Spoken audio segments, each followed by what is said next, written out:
A football club once let the internet run it, and for a moment it actually looked like it was the future of football. See, in 2008, Ebbsfleet United were taken over by MyFootballClub, an online community where fans could own the club and vote on decisions. And at its peak, over 32,000 people signed up. Sounds unbelievable, but here's the thing, football clubs aren't like video games.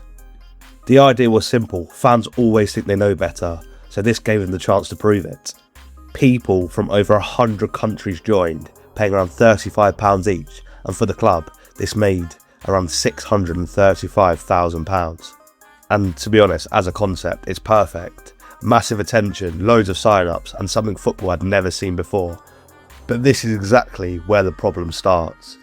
At the beginning, it actually looked like it worked. Ebbsfleet won the FA Trophy at Wembley in front of over 40,000 fans. So they got a trophy, global attention, and a growing fan base. At this point, you're thinking, maybe this is actually the future.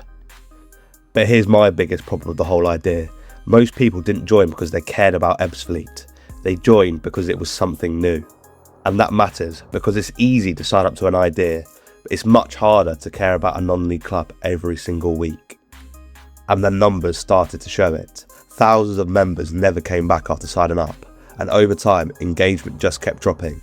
The novelty wore off, and once that happens, the whole model falls apart. The funniest part about all of this, the fans were supposed to pick the team, but in reality, they voted to let the manager do it every single time.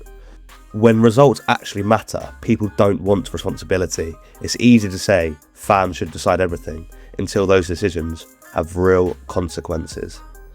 I think this idea really works well if it's as a one-off. For a meaningless game, a charity match, or a fun experiment, it is brilliant. But over a full season, fans are emotional, they're reactive, and they care about short-term results. And that's not meant to be a criticism, that's just what being a fan is. But running a football club needs long-term thinking, structure, and consistency. And when you've got thousands of people, most of which aren't even real supporters of the club, trying to influence decisions, it was always going to be a struggle.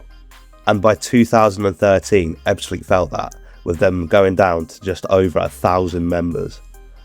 Ebbsfleet is such an interesting story because it proved two things at the same time.